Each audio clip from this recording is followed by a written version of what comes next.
Hello, everyone. I hope everyone is well. Thank you for coming to this Centre for Care seminar. I can see that people are still joining, but I'll start by introducing Zhe Yan, talking a little bit about the talk before he starts. So, firstly, I want to welcome Dr. Zhe Yan and thank him for agreeing to do this Centre for Care talk. He is currently a postdoctoral fellow at Constructor University in Bremen, working on a project about global dynamics of social policy, which is funded actually by the German Research Foundation. And his research focus on risks and consequences of aging and evolving care configurations in China's welfare transitions. Now, Zee and I first met when I was actually presenting some Centre for Care work at Duke Kunshan University in China, where he's also a visiting scholar. We had some follow-up conversations and shared some work in relation to the care workforce. And I was impressed by his sensitive approach to his work and how his work offers valuable insights onto the precariousness and resilience of workers, care workers in China. And I think as a centre, it's really positive if we can try and understand care outside the UK and Europe. So when we were chatting, I thought it'd be an ideal opportunity to get Z along and hear more about his research. So thank you, Z. Um, Talk today is titled Eldercare Work in Contemporary China, the Nexus of State, Family and Market. And it's going to draw on first-hand accounts from frontline workers to give voice to the indispensable yet often overlooked group of care workers in China's elder care industry. So at this point, I will turn off my microphone as I see everyone else has, which is grand, and hand over to Z, who is most welcome to have his microphone on. Thank you, Z. Okay, thank you, Liam, for the kind introduction. And thank you for everyone for joining my online presentation. I'm going to share the screen now. Okay, yeah. So I will directly jump into my presentation, which is based on my previous PhD research. The topic is eldercare work in contemporary China.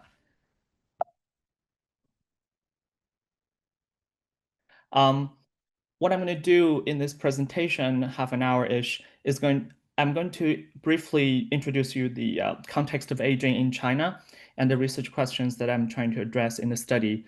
And then I'm going to say a few words about the theory and the method which guided my study. And then very briefly, I'm going to say a few words about the overarching research findings. And then lastly, I will conclude by saying a few words about the implications of this study. So first of all, context matters. China is aging very rapidly at a pace that is often considered much faster than the European welfare states, while at the same time, the care infrastructure is still less developed if we compare China with the Western standards in many aspects.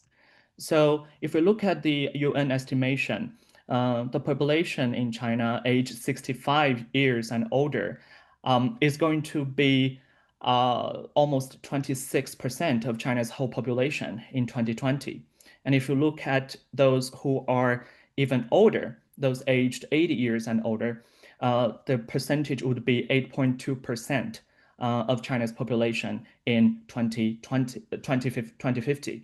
So bear in mind that this is the group that is most likely going to develop care needs. So there is going to be a increasing care demands and rapid population aging at the same time. So how to address this issue? So who is taking care of such a big number of people with care needs is going to be a ongoing question that both the government, civil society, and the Chinese society have to think very hard about. So at the same time, there is also a workforce shortage in terms of professional care service providers, mostly the professional care workers. Um, And China has an estimated, according to this particular study, 300,000 registered long-term care workers. But there are over 40 million older people with disabilities who need care. Because of this gap, most of the time, much of that needed care is provided by family caregivers at the moment. So this pushes me to think about the issue of elder care. So why study elder care?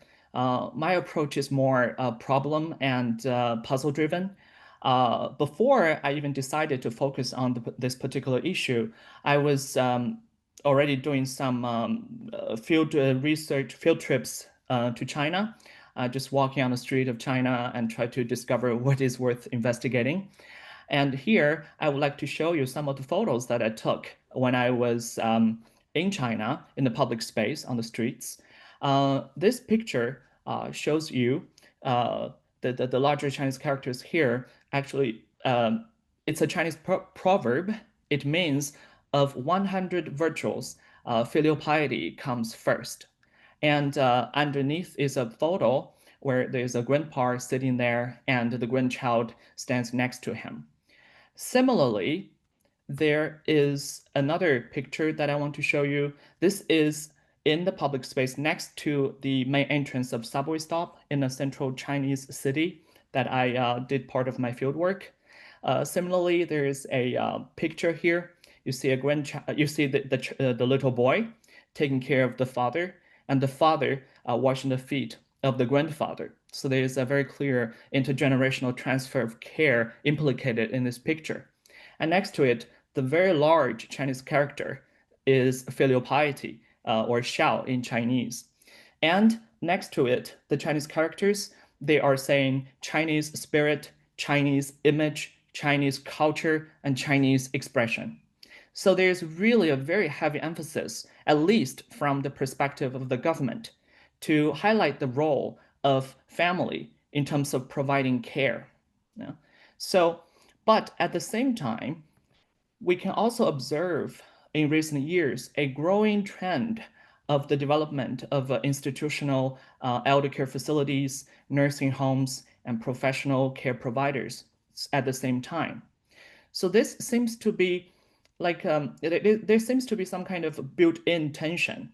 On the one hand, family is so important in the Chinese tradition. The government is emphasizing delivering this message. And then the default caregivers are supposed to be the family members. But on the other hand, there is a trend of outsourcing that care. So this is where I want to enter and make my contribution.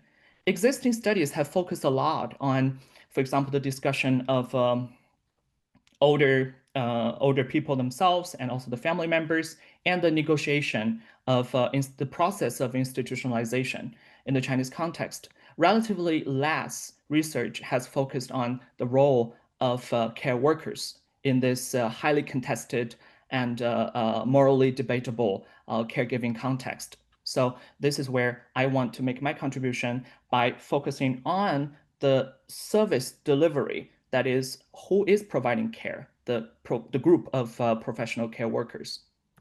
Therefore, the question I'm asking is, how do care workers attempt to maintain a sense of themselves as valued contributors to care? At a more conceptual level, I'm also asking, how do people who are not benefiting from rising social inequalities in China, here I'm referring to the care workers, because most of the care workers are rural to urban migrant workers and urban workers who have lost their previous employment. So how do they experience and reconcile their own social disadvantages, and what can we learn from their coping strategies at a more conceptual level? To shed light on these research questions, I built my study on these existing theoretical concepts, which I find very helpful. The first one is the theoretical concept of field, building on Brodor's work. I conceptualize the nursing home that I study as a field, because to think in terms of field is to think relationally, and fields are models for understanding social reality. So I'm interested in what is happening inside the nursing home in the organization. What kind of interactions, what kind of dynamics can be observed, and what does that tell us? And the other concept, which is very helpful, is the notion of moral economy. Even though nursing home care is paid care, so you have to pay the fees to receive the care, the service.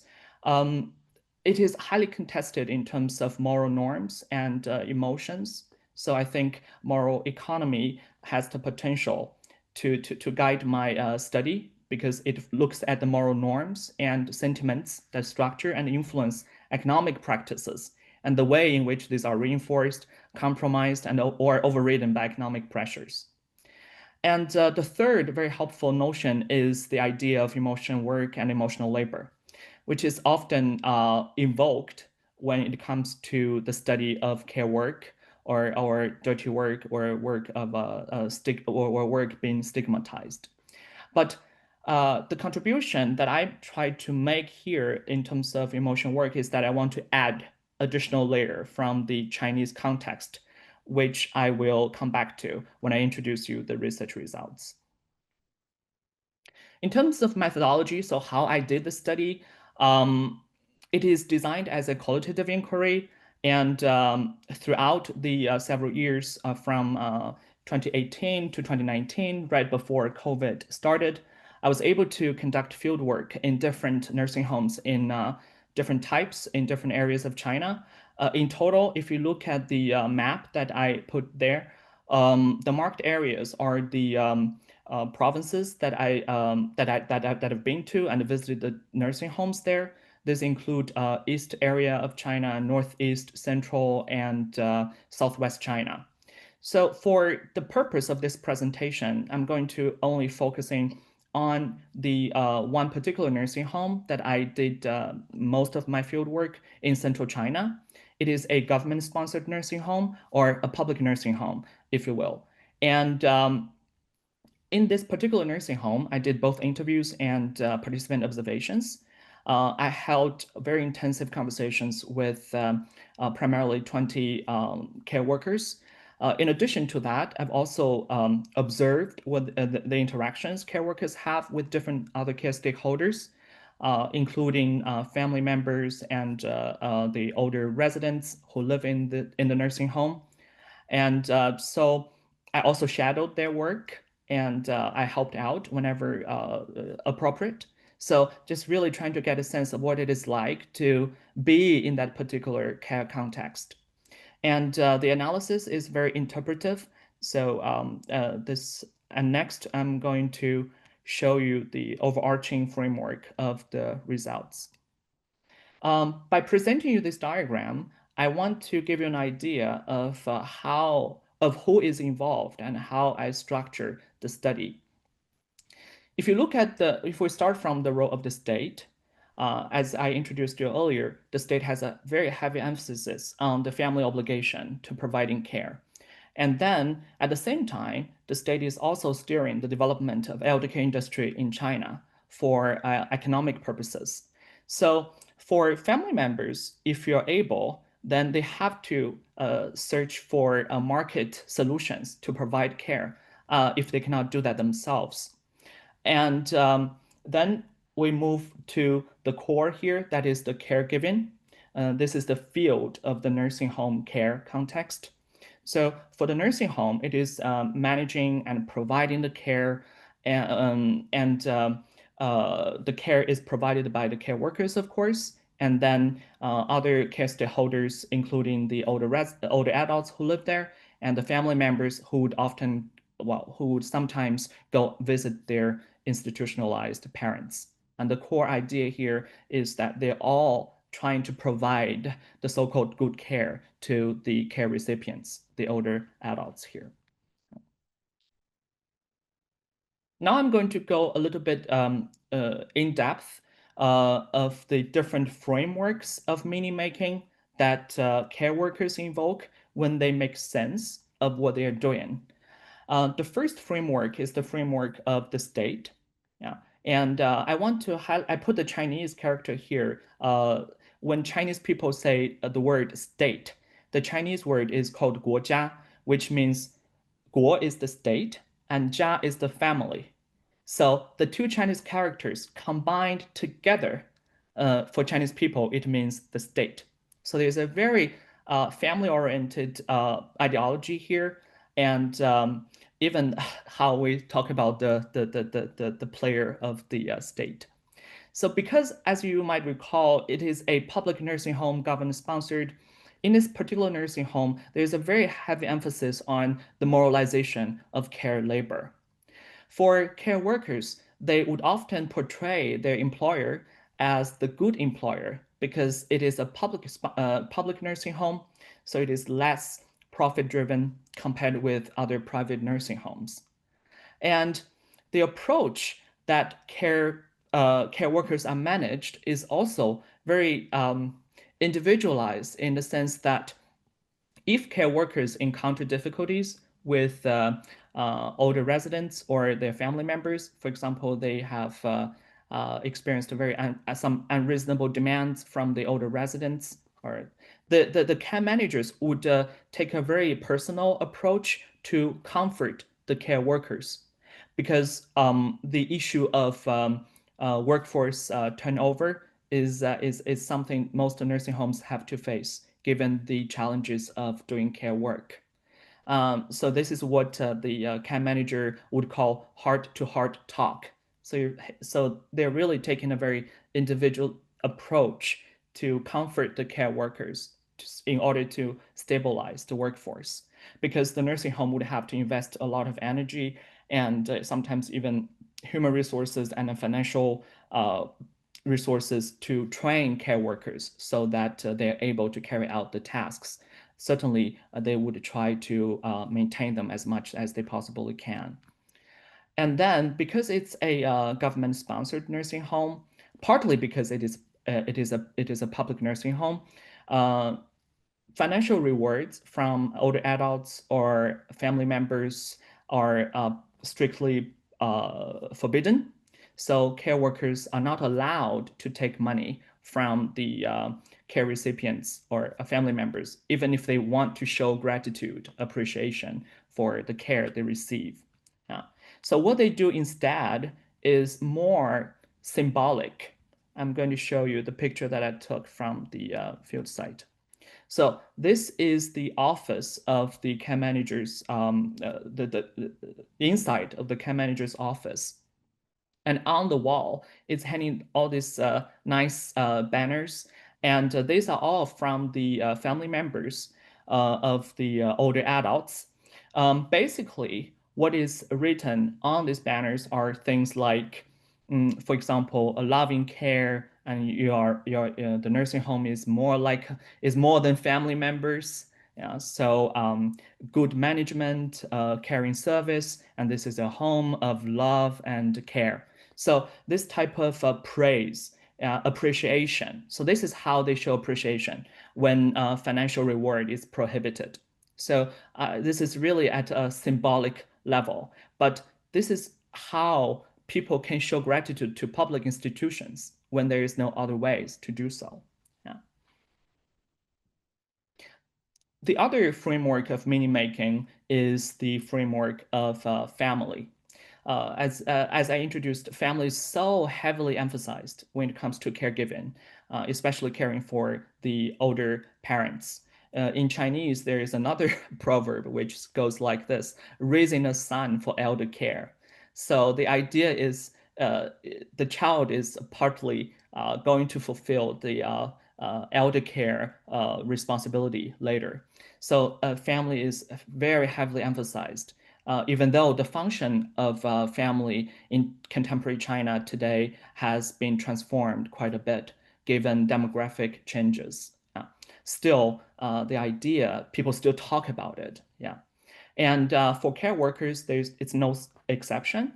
They always focus on the missing role of the family, because adult children kind of dump their parents into the nursing home and then they just disappear. So the absence of family members, that is something care workers sometimes would find not not so ethical, because we are a country which value filial piety, all of these cultural notions they would invoke when it comes to making sense of the absence of family members. Therefore, they really see themselves as embodying the cultural notion of filial piety. Yeah. So I am really like I am the adult children of these residents who are institutionalized here. Yeah. Sometimes they would articulate that very clearly.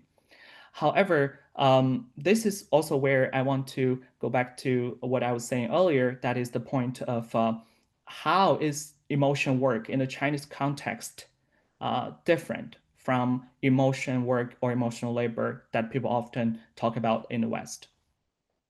Uh, the concept of emotion work, when it was first originally developed, it's really based on the focus is really on the individuals, the emotional laborer. So you have to really imagine yourself as really providing that care, that you're really just that person doing that care, like you're really the child of that older resident. So this is the traditional way of understanding emotion work. But in the Chinese context, I would suggest that it goes beyond an individual or internal focus. I'm not just trying to imagining I'm the child of the older resident. I'm also, by doing the emotion work, I'm trying to show or educate the absent family members how you should behave. I'm really trying to influence the behavior of the adult children so that they can end up coming back more, visiting their parents, and maybe doing something for their parents, even just emotional company. So this is what I consider a very interesting aspect of the finding, that is their emotion work is pedagogical. Yeah. So it focusing on the interaction between care workers and the audience they're targeting, either the older adults or their family members. So, and another interesting point to observe is that for care workers, they're really using the filial piety as a cultural resource to potentially or temporarily bridge the class divides. Um, because for care workers, I noticed that they hold a very strict standard in terms of how to be filial. What does filial piety mean when it comes to morally evaluating the behavior or the absence of adult children? And for themselves, for their own children of the care workers, they tend to be more flexible of what filial piety means. For example, care workers would say, "Oh, if my, in the future, I don't really count on the support of my own children. I'm happy as long as my own children can take care of themselves." So they're very strategic in terms of interpreting what filial piety means, and this, of course, comes with different implications. The reason why I say they use this as bridging the class divide is because care workers themselves are aware that they are not able to receive nursing home care themselves when they get older in the future, because nursing home care is costly and it's becoming more and more costly in China. Yeah. The third framework of meaning making for care workers, or at least for the nursing home context that I observe, is the framework of the market. Even though it is a government-sponsored nursing home, I do see a lot of market logic embedded in the daily practice of care.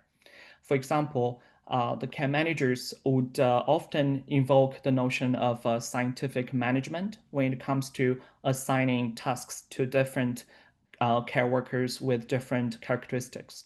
So the idea is really to be efficient so that care work can be completed within the constrained time period. So another interesting thing is that the nursing home, even though it's public, it also provides the option of personally tailored care service. For example, the meal service. If you're not happy with the meal that you receive from the nursing home, you are welcome to order personally tailored meal yourself. Yeah, if you are able to pay for it. Yeah. So this links to the other point, the next point that I want to mention, that is what I consider as self-responsibilization of care. So if you want more, then you have to be self-responsible. You have to pay for it yourself. And this easily explains away the need for structure changes for nursing homes.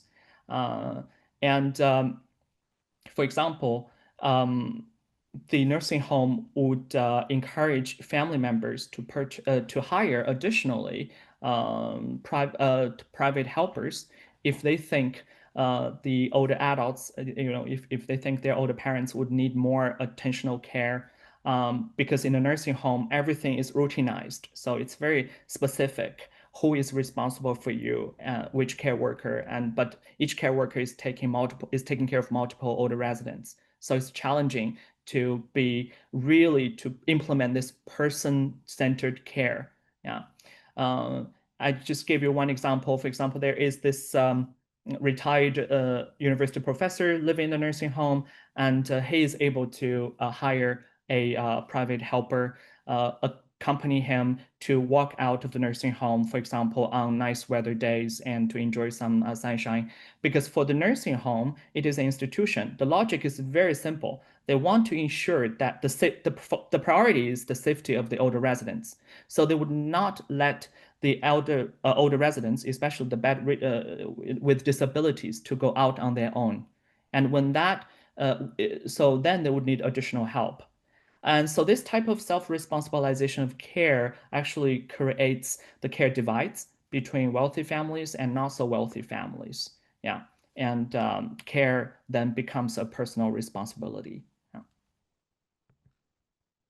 I'm just to get this picture also, I took it from the nursing home. I blurred the names on purpose, but just to give you an idea, the organization of care. So the different colors actually represent different rooms on the care floor.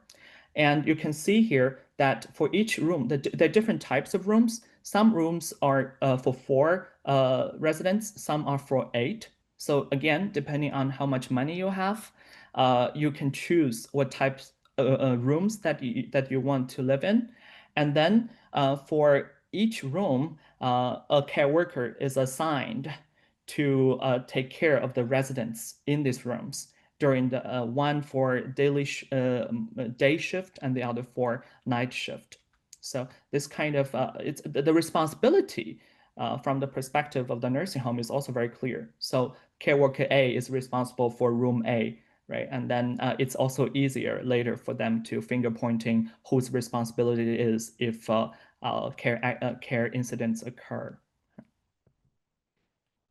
So after introducing you the different frameworks or ideas that are important for care workers to generate meaning, to make sense of their everyday work experience, how are they actually coping with the challenges or the difficulties? What kind of what might be worth noticing is that care workers often invoke the idea of face, 面子 in Chinese, in the emotion work they carry out through their interactions with different care stakeholders. For example, the older residents and family members and nursing home administrators. The idea is that care workers, through this way, they recharacterize their relationship with the different care stakeholders. I'm just going to briefly mention, for example, when care workers interact with older residents, especially if they have very demanding requests, sometimes unreasonable. And this is often what care workers get annoyed about or they complain about, is that they would say, okay, the elder residents, they're all here, nursing homes, and they're lonely, and they're suffering from chronic pain, they're socially isolated, and they're just waiting for going through a slow death. Now, by characterizing older residents this way, care workers are more able to accept their unreasonable behavior or requests. So then they would comply. They wouldn't argue with older residents because in their head, they think that I'm just giving face to the older residents because they are going through the last phase of their life. The same logic goes for family members. Yeah. Because again, family is heavily emphasized. So who would institutionalize their older parents if they have any other options? Therefore, when you have no option, you're very vulnerable. And then you're going through a lot of emotional guilt because you institutionalize your older parents and you're not taking care of them on your own. So by characterizing family members this way, care workers are able to elevate their own status. So they really see themselves as helping these families, as providing solutions to the care crisis that family members are facing, especially in contemporary China. And the same goes for nursing home administrators. They see themselves as care workers, see themselves as the intermediary between the older residents, the care recipients, and the nursing home. So without the care workers, the nursing home would not function properly. So this recharacterizing their relationship with different care stakeholders is very prominent and proves very powerful when making sense of their world, however constrained that can be. Lastly, I want to say a few words about the implications of the study. Oftentimes we get asked, so what, right? So it's not that different from other contexts. So I do think it's necessary to highlight that care work experiences are complex and it's context sensitive. And inevitably and unfortunately, sometimes it just reproduce and normalize existing inequalities. And in my case, this newly resubordinate care workers. Even though I do not want to portray care workers as passive, I still think that they are constrained in certain ways. Yeah, so this structure and agency issue is ongoing. And the idea of self-responsibilization of care that I shared with you is also problematic, yeah, because it creates care divides in terms of who has access to care and who doesn't. If it's simply rendered as personal responsibility, yeah. So what role does the state play? Yeah. Especially China claims to be a socialist and caring state. You know, how does that play out when so many older citizens are in need of care? This is where I want to talk about the care sensitive policymaking. In China, still ongoing, we have the pilot programs of long-term care insurance, and it's still not nationally played out, available. Only in certain cities, they have that kind of support for elder care service attainment. What I'm thinking is that what it might be more promising is to maybe learn from the experience of Germany having the long-term care insurance, but recognizing the role of family caregivers. For example, through the insurance fund, provide family caregivers pension benefits and healthcare benefits. So really formalize and institutionalize the role of family caregivers so that family members can provide that care. Yes. And instead of, which is what China is doing now, investing so much money into the care infrastructure, the construction of new nursing homes. So, which many of the older people cannot afford eventually. So we might need to change the way of thinking, how can we proceed in a more sustainable way and financially sustainable, especially. Yeah. And I'm thinking also here, oftentimes we portray care work as dirty work, as devalued, as stigmatized. What if we change the way of thinking about care work? If we change the word when we talk about care work, if we talk about care economy, right? So would that mean something different? Would that have other implications? Would that mean, we are doing something very productive here, which is true because the care work industry is hiring a lot of female workers, especially, and middle-aged women, whom oftentimes have difficulties finding jobs in the labor market. And then lastly, that is the professionalization of care workforce. How can that be? I think it has to be context sensitive, because when it comes to professionalization, what China is able to do might be a different approach compared with Western countries. So it has to be really context sensitive. So at the very end, I want to conclude with a picture that was shared with me by the care manager in the nursing home, one of my field sites, at the beginning of a COVID crisis at the early 2020. I want to suggest that I want to make the point that care work has always been devalued and depreciated, and the crisis, like a pandemic, just revealed how deeply embedded the devaluation of care work is.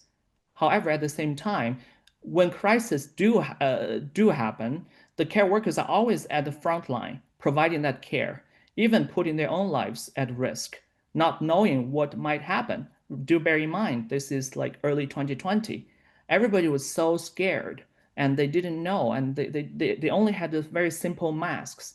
So I think it's really time I just want maybe to advocate here that financial recognition is very important. Instead of talking about moral ideas, moral norms, if you talk with these frontline care workers, they care a lot about the financial aspect, the money they receive. So I want to maybe mention this briefly here, and I will stop here sharing. Thank you.